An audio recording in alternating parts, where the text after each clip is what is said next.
All right, I removed the tape. She's ready to go. She looks super nice. Ready to put everything back together.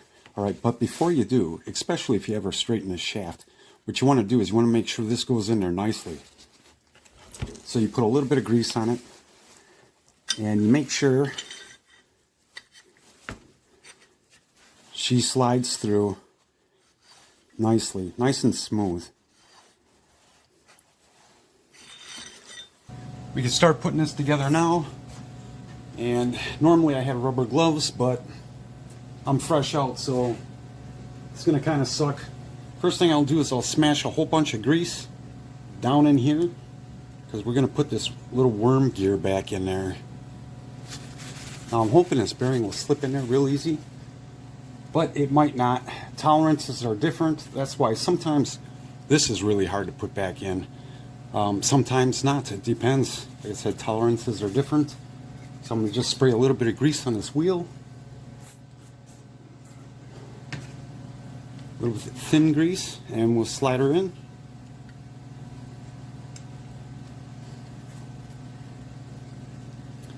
Oh yeah, this one's going to be a... There we go. And she slides in nicely. And I'll spin it around. Get that grease all over the place in there. Right, now we'll put the clip back in. That's another thing. I busted my snap ring plier, so now I got an even crappier one to use. Alright, let's see if I can get this thing in.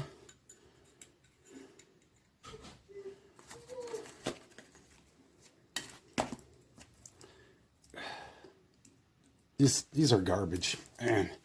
Anyway, it's in a little bit, so I'm going to just push it down.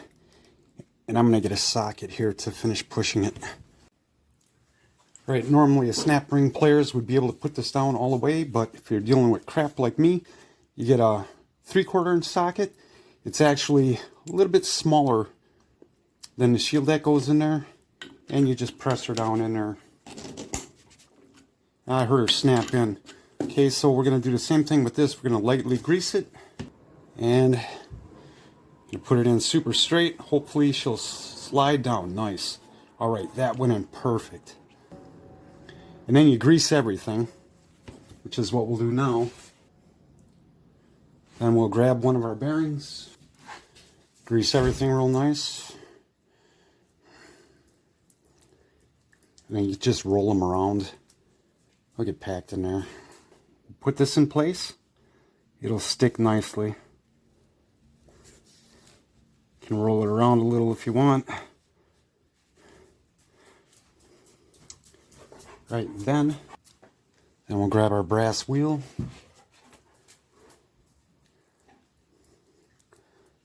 Smear some grease around that.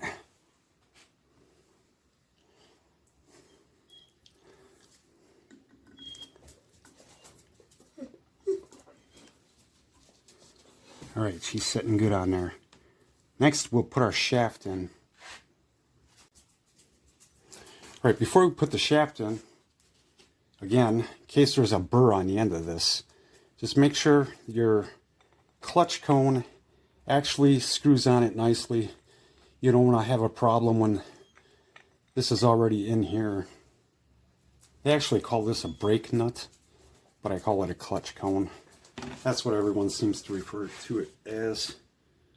Slide the shaft in carefully.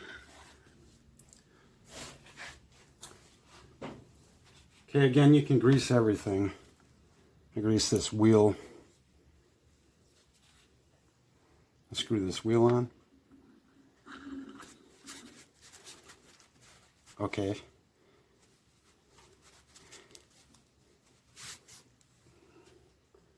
Grease everything again.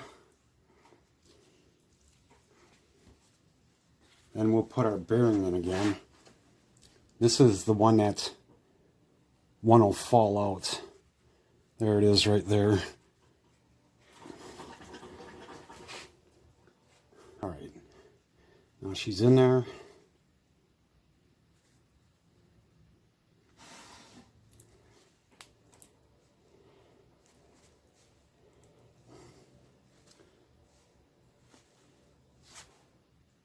And we'll put our other bearing cover on there.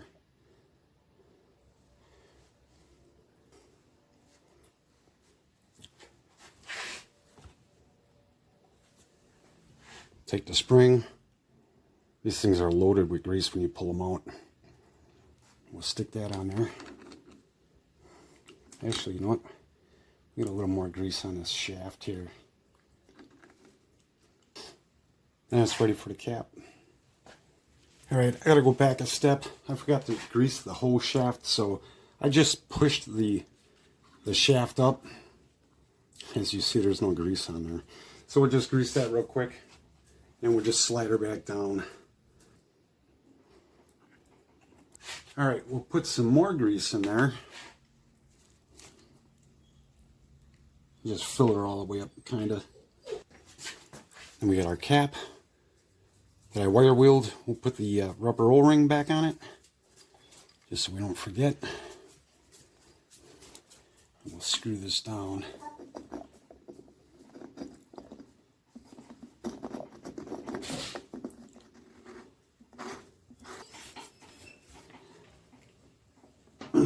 That's about as far as I can get by hand. So we'll put her in a vise and we'll put the wrench to it. Because she's painted and everything, I put a towel in the vise so I don't scratch the paint. And we'll tighten her down.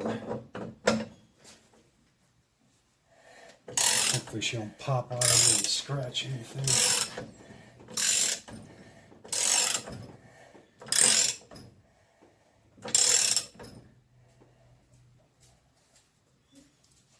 Okay, I left it so there's about a fingernail can get in that little groove.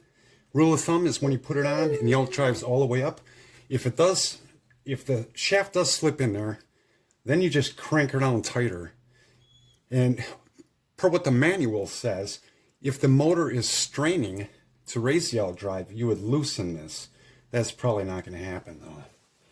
I got her turned around. And we're going to put our end piece on.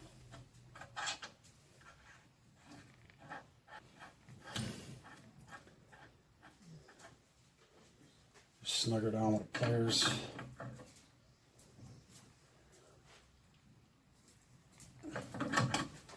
Then we're going to put our foot on, or pressure plate. She's cleaned up all the burrs right off the edge. We'll screw this back down. All right.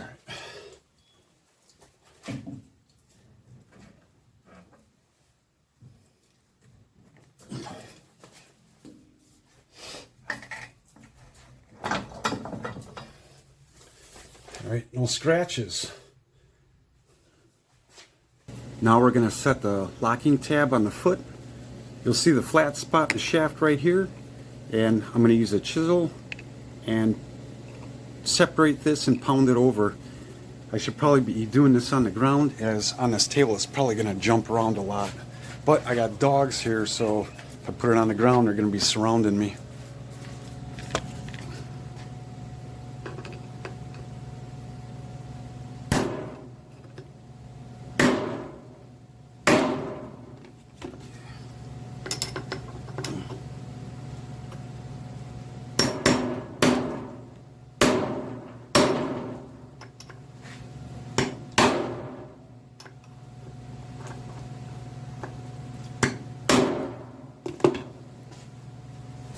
Good enough. She's over. She won't come off. Alright, quick note. Remember, grease the whole shaft before you put it in. That makes things a lot easier. Alright, now we're going to slip on this nylon sleeve. And on install, you'd grease this too. You don't want it sticking if you ever have to remove it 20 years later. Next, we're going to put on the motor. And it gets a gasket. Of course, the old one ripped. They're usually black, so I just made this one out of, I traced the old one onto some gasket material. And when you do mount this, you'll have to line up, of course, this, make sure it goes in between these, and it's usually either, this is a different motor, but wires are usually down or to the back of it. Motor's on, pretty straightforward. Now I'm moving on to the electrical box. For the top here, to clean that up, WD-40 works nice. All right, and for the wires, to remove all this dingy stuff, I use Purple Power. Now we'll install the electrical box. The wires are cleaned up as good as I could. And it takes 2 of these. And the top of that is a 5/32. And the bottom nut actually will grab onto right here to prevent the cap from lifting up. Because if it's not screwed down, this button in here is not going to work. All right, when you use your 5/32 Allen wrench to tighten these top bolts, don't tighten it too tight. Make it so you could just, there's a little tension when you twist it, because what can happen is if you tighten these too tight, the trim and tilt will not work. It even mentions that in the manual. I cleaned up all the contacts, I plugged the motor in, and I added the zip tie. And there she is, complete, looks great. Now we're gonna hook her up and see if she works. So the wiring is all hooked up just like it was in the boat. Let's turn the ignition on. And we'll move the out drive up.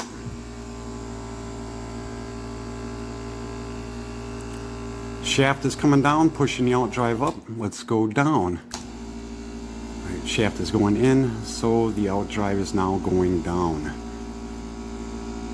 She works perfectly. All right, just a couple notes on this thing.